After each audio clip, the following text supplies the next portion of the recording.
Hey guys, Ron here. Welcome to another deck profile. Today we have Nectar, one of my two main clans. Of course, I have Mega Colony and Nectar because I love plant ladies and I love spider women.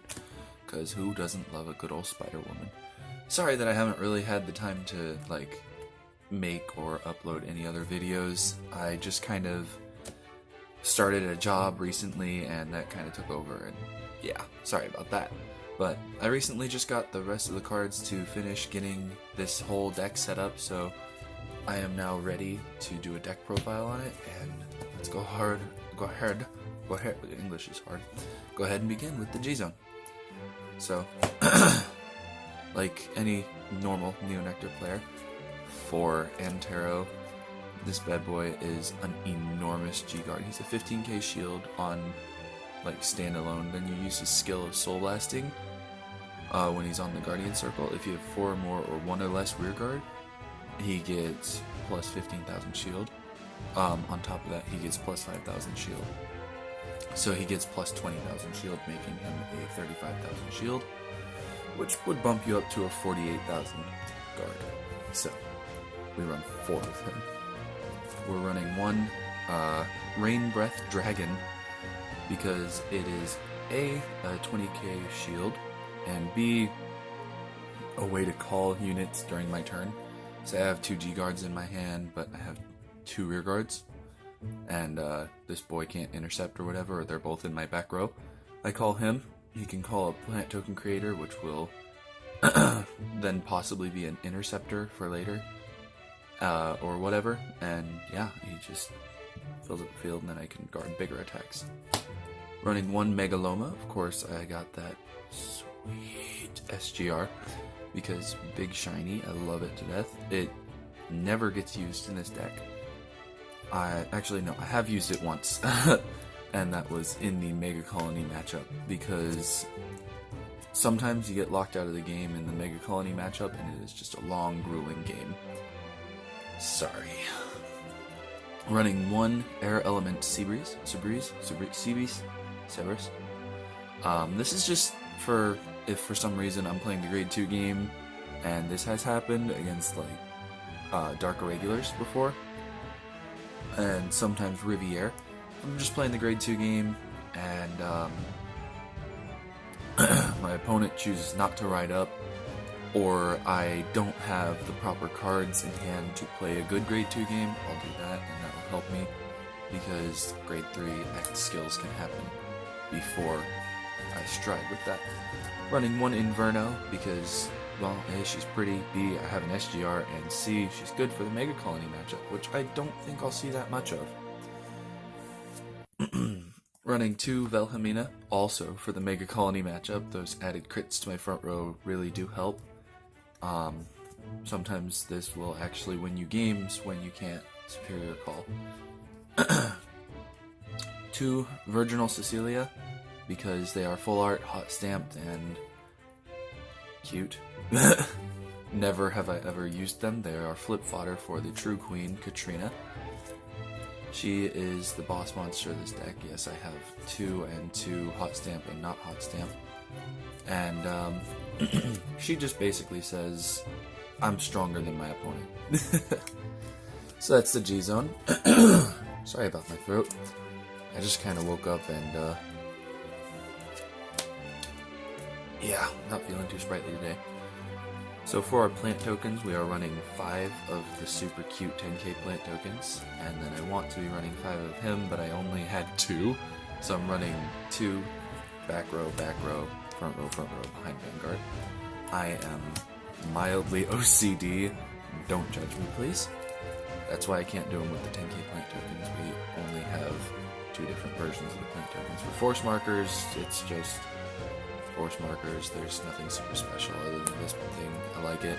Didn't really ever get any of the Springfest / BCS promotional force markers, so that's kind of sad. Moving on to the main deck, we've got my grade 3 lineup, which is totally original and totally super overpowered. I'm running 4 Maiden of Trailing Rose. Wow, you never saw that coming. This card is just a plant token generator, 2 if you place it on Vanguard, and a good search deck for. Also running 3 Arbros Sephiroth because surprisingly enough, he's pretty decent. So say you've got you've got plant token, plant token, plant token, plant token, plant token. You can call him here, retire a plant token, call 2 plant tokens, and he gets plus 10k, making him a 23k. That makes your attack numbers hit for another 10k guard. So that's pretty dope, right? Getting into grade 2s, this is basically the meat and cheese of the deck, because meat and cheese goes really well together, and you know that. We've got 4 Sylvia, plant token generator.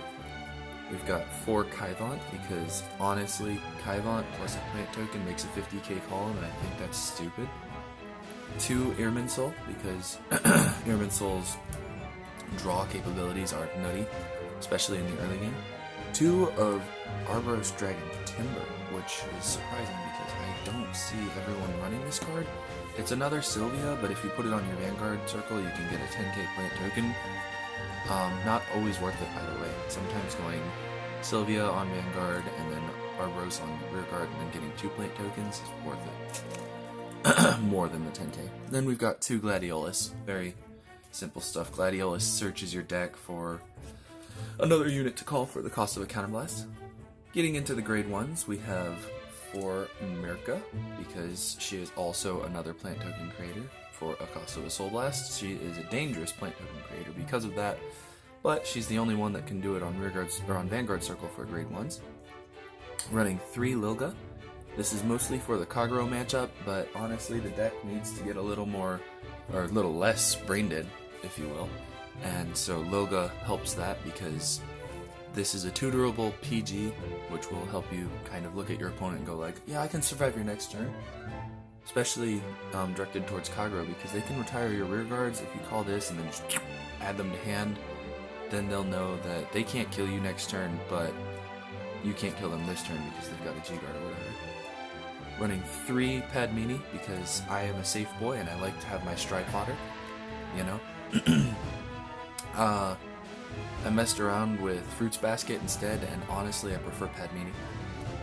Running 2 Maiden of Happy Phone. She is another Arbros.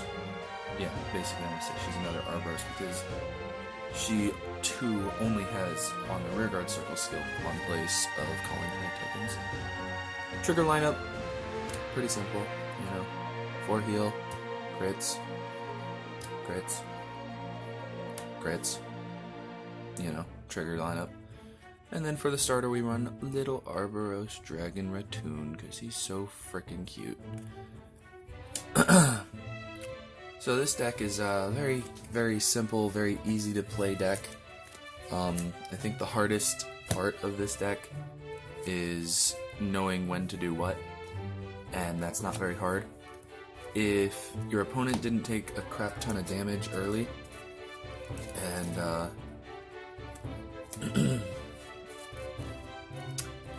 and you're going first, or you're striding first rather, you almost always want to go into Force 1. Just in general.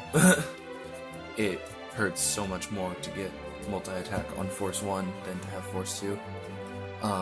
But if your opponent gets damage triggers, sometimes you just kind of have to have the player knowledge of, okay, now since my opponent got X amount of damage triggers, I should almost definitely go tall rather than wide.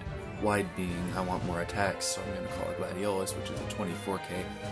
Tall being, I'm going to call Irminsul here and draw a card, which means he's going to be a 35k, and I get an extra card to hand. Basically, this deck is really, really easy to pilot, but there are some matchups that just make it really hard. I'm looking at Riviere. Ezel's not too much of a problem anymore, thank you ban list. And I do agree with a lot, like the majority of the people. I think that Gladiolus and Katrina should have been choice restricted, as this deck is, or this card right here, this stupid little bean, she's cute. She's just kind of the card that really pushes it over the edge. The deck is strong, but not tier 0 strong. I can see so many decks beating it. Grand Blue, Ezel can still choose a win against it if it goes first. Riviere, if you play incorrectly against it, will always cream you. Anyways, I hope you guys enjoyed. Thank you all so much for watching, and stay dope.